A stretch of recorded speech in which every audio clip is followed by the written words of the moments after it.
Here we have a car that's traveling in a mountainous region, and we have a roadway that is inclined at 3 degrees. We have a driver that sees a new speed limit coming up, and so she just takes her foot off the gas and lets herself coast uphill so that she slows down to meet that new speed limit. In this case, we want to figure out what her speed was and how far she travels as she's slowing down. So the first thing we should do here is to draw a picture. I'm going to exaggerate this a little bit to make it easier to see, but we have a 3-degree slope there. Our car is driving at a certain speed. She has some initial speed there. And then she sees a new speed limit sign, and she's going to slow down to the new speed. This would be the speed at the end of this period of slowing down, and she'll be moving at 40 kilometers per hour at the very end. And we're told that it takes 22 seconds to have this change in speed. And so in this situation, we can see that we are slowing down. We're going from a faster initial speed to a slower final speed.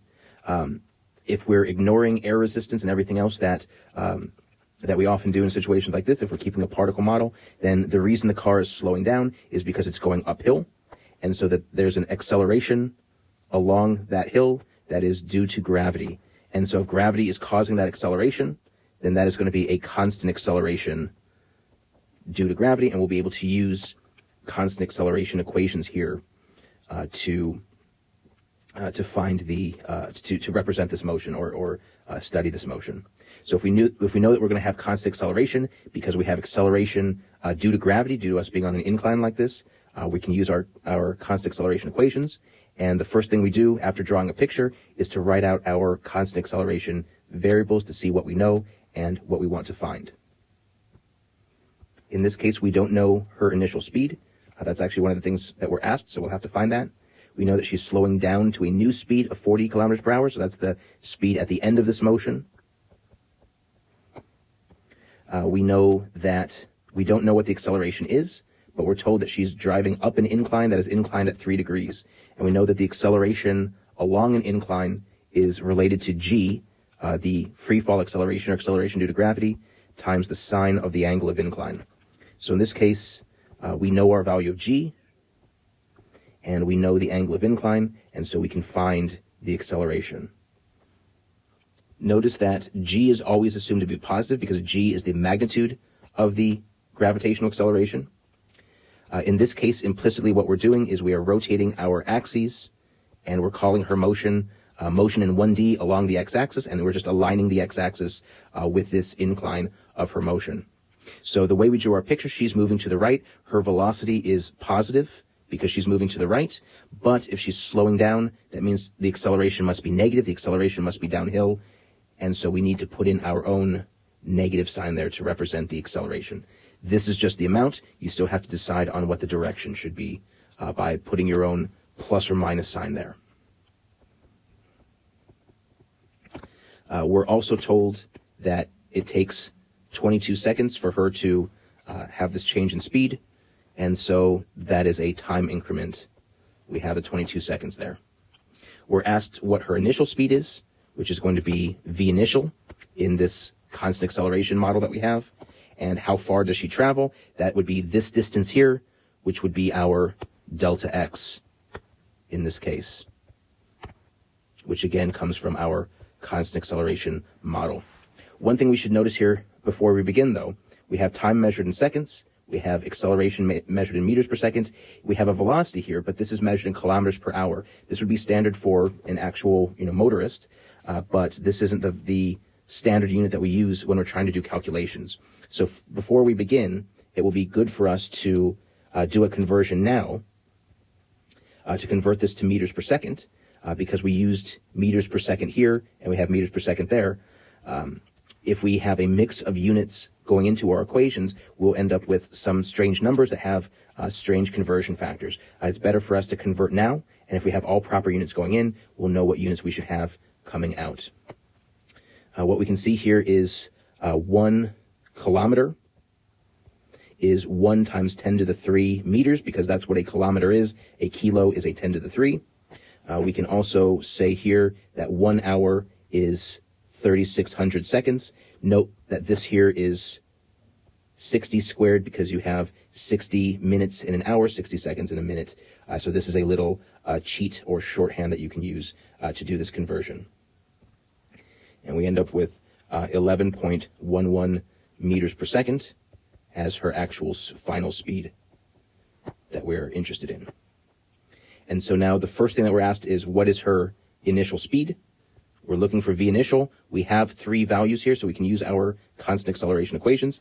Take a moment to pause and think about what constant acceleration equation you would use here.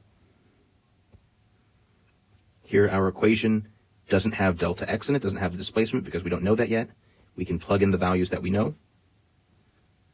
This should have been negative, but it becomes positive as you move it across the equal sign, and we find the initial velocity here. The initial velocity is indeed greater than the final velocity, so it means that she's slowing down, which is our model, or our understanding of this motion. Then we also want to know what distance is she traveling while she's slowing down. So how far does she go uphill while she's slowing down? In that case, we're looking for the displacement. Again, click pause and think about what equation you'd use to find the displacement here. Here we have an equation where we can find the displacement. We don't have the initial velocity because the initial velocity has rounding errors built into it. We can plug in the values we know and find our displacement. We should have 3 sig figs there because we have 3 sig figs in these values. We don't count the angle degrees. And our displacement here should be 120 meters that she travels while she's slowing down.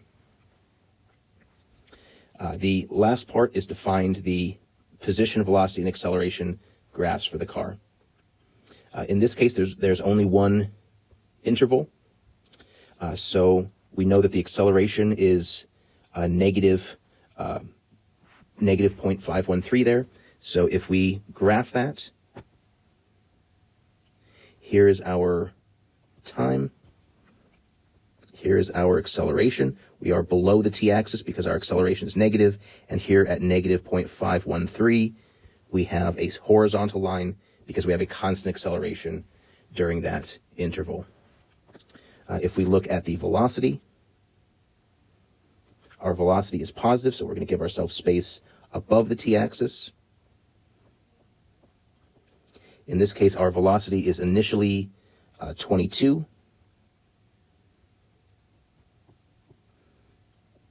About 22 meters per second. Our velocity ends up being about 11 meters per second, and that goes across the 22 seconds. So our velocity begins at positive 22, it ends at positive 11, and if we have constant acceleration, our constant acceleration is a horizontal line here. Our constant acceleration gives us a linear velocity, so we have a straight line here. If you'll forgive my drawing. And then finally, we can draw the position. Again, here's time. Here is our position. Implicitly, we can just put our initial position at 0. We know that she is decelerating. So that means that we should be concave down because we have a negative acceleration here.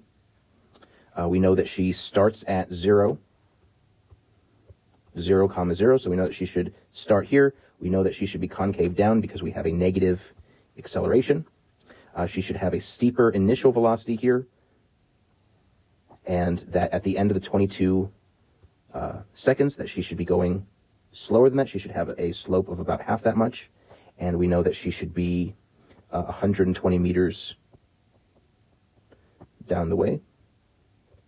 So she should be 120 meters down the line at t equal 22 seconds.